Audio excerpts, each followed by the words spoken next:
Bismillahirrahmanirrahim. Assalamualaikum warahmatullahi wabarakatuh. Alhamdulillah wa nusalli ala rasulillah. Bismillahirrahmanirrahim. Teman-teman yang saya cintai, ini ada hadis yang ke-11 dari kitab Riyadhus Shalihin yang dikarang oleh Imam Nawawi.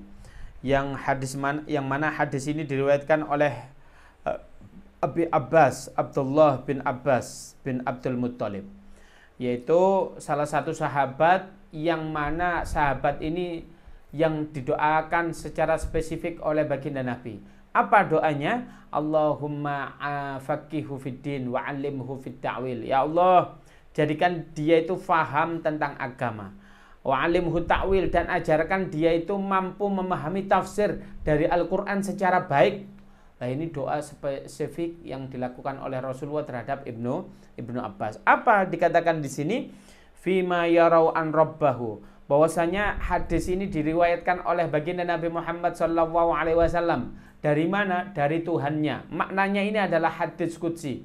Hadis qudsi itu adalah perkataan Allah secara teks dan makna dari Allah Subhanahu wa Ta'ala, tetapi tidak ditulis di dalam Al-Quran. Kalau teks dan maknanya ditulis di dalam Al-Quran, maknanya ini bukan hadis qudsi, tetapi Al-Quran, yaitu kalamullah. Tetapi ini tidak ditulis di dalam Al-Quran, sehingga ini dikategorikan hadis qudsi. Apa sih bedanya hadis qudsi dengan Al-Quran? Kalau Al-Quran diantaranya ma'budun bitilawatihi. Maka kalau Al-Quran itu kita tatkala membaca mendapatkan pahala. Pahalanya bukan hanya satu, tetapi pahalanya apa? Yaitu satu huruf akan diberi satu pahala, dan satu pahala akan dilipatkan menjadi 10 kali lipat. Jika hadis qudsi, satu pahala saja kalau kita membacanya. Apa kata Allah Subhanahu wa Ta'ala? Innallaha kadabal hasanati wassayyi'at summa bayyana dzalik. Sungguhnya Allah Subhanahu wa Ta'ala menulis segala sesuatu yang dilakukan oleh seorang hambanya, baik itu perbuatan yang baik maupun perbuatan yang buruk. Lah ini kan jelas sekali ya. Kalau seandainya kita itu berbuat sesuatu, kita itu berbuat nyingkirin duri dari jalan, kecil sekali, maka itu juga Allah menulis pahalanya yang sangat luar biasa.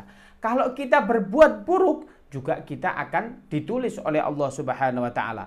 Summa bayyana dzalik. Nanti di akhirat, dan itu akan terperinci, dan kita akan bingung ini. Masya Allah, ini kitab apa ini sebegitu detail? Saya berbuat baik sekecil apapun, sama Allah ditulis. Saya berbuat buruk sekecil apapun, sampai sekecil biji sawi, Allah juga menulisnya. Oleh karena itu begitu detailnya catatan dari Allah Subhanahu wa Ta'ala. Faman hamma bil hasanati falam ya'malha kataballahu tabaraka wa ta'ala indahu hasanatun kamila.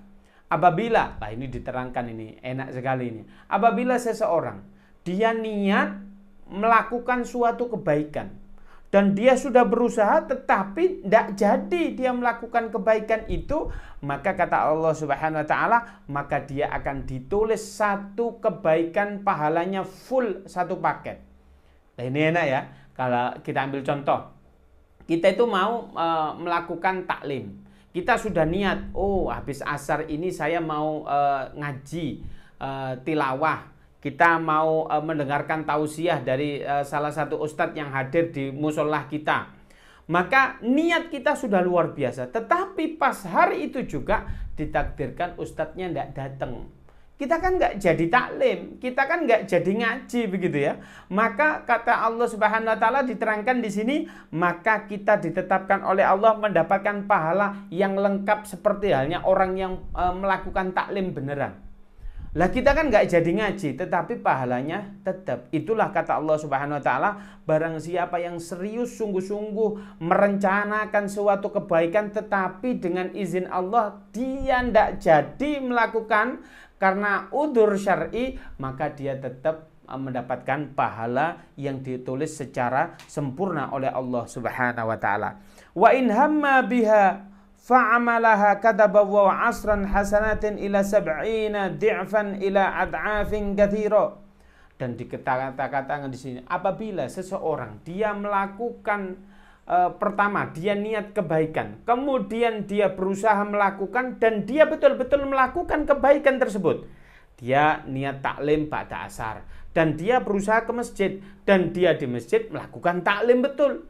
Maka apa yang terjadi di sini dikatakan maka Allah akan memberikan pahala. Pahalanya apa? Akan dilipat gandakan 10 kali lipat. Tidak dikatakan 10 hala bid'an, maka atau seenaknya Allah Subhanahu wa taala akan diberi sampai tak terhingga. Ini kan keren sekali.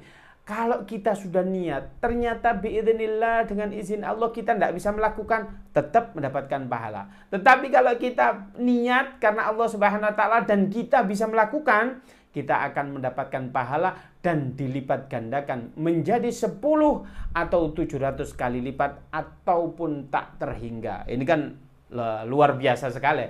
Oleh karena itu kita itu harus positive thinking. Kita itu harus apa? Senantiasa khusnudon, berprasangka baik, niat baik karena Allah Subhanahu wa taala. Tapi jangan sampai kita ya wis lah pokok niat-niat saja nanti kan ditulis oleh Allah. Jangan. Kita tuh harus berusaha. Kalau sudah niat, berusaha melakukan apa yang kita niatkan. Kemudian wa in hamma bisayyi'atin falam ya'malha kataballahu indahu hasanatun kamilah. Kalau dia niat melakukan suatu keburukan, kita ambil contoh, saya ini mau niat maling, niat apa? Mau mencuri ternyata tidak jadi kita lakukan. Karena apa? Kita takut karena Allah Subhanahu wa taala. Maka di sini dikatakan apa? Meninggalkan keburukan yang kita niatkan tadi, maka Allah Subhanahu wa taala akan memberikan pahala yang sempurna. Bukan hanya kita tidak mendapatkan dosa, tetapi kita mendapatkan pahala dari Allah Subhanahu wa taala. Ini kan luar biasa sekali.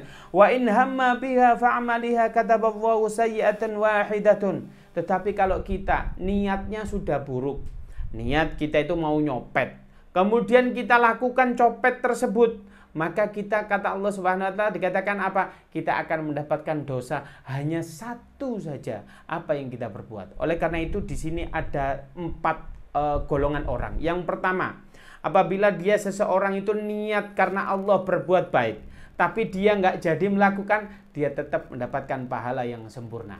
Yang kedua adalah apabila dia seseorang itu niat melakukan kebaikan dan dia jadi melakukan kebaikan, maka dia mendapatkan pahala yang dilipat gandakan 10 kali lipat, 70 kali lipat, bahkan sampai tak terhingga. Yang ketiga, dia melakukan niat keburukan, tapi dia nggak jadi melakukan keburukan karena dia takut karena Allah Subhanahu wa taala, maka sesungguhnya dia diberikan oleh Allah Subhanahu wa taala 1 pahala. Luar biasa ya. Sudah niat buruk karena kita nggak jadi melakukan, maka dia mendapatkan 1 pahala. Apabila kita niat buruk, niat nyopet dan antum lakukan niat tersebut, niat nyopet dan antum actionnya ya nyopet begitu ya, maka di sini apa? Kita itu dikasih oleh Allah Subhanahu wa taala dosa 1. Sungguhnya Allah Subhanahu wa taala luar biasa sekali. Maka setiap amalan kita jangan sampai takut tidak mendapatkan pahala. Maka takutlah kita setiap apa yang kita perbuat, maka di situ akan diaudit oleh Allah Subhanahu wa taala. Oleh karena itu di dunia ini tidak mungkin kita tidak terrecord dengan baik. Kita berbuat pahala kebaikan kecil sekali, maka tetap kita mendapatkan pahala.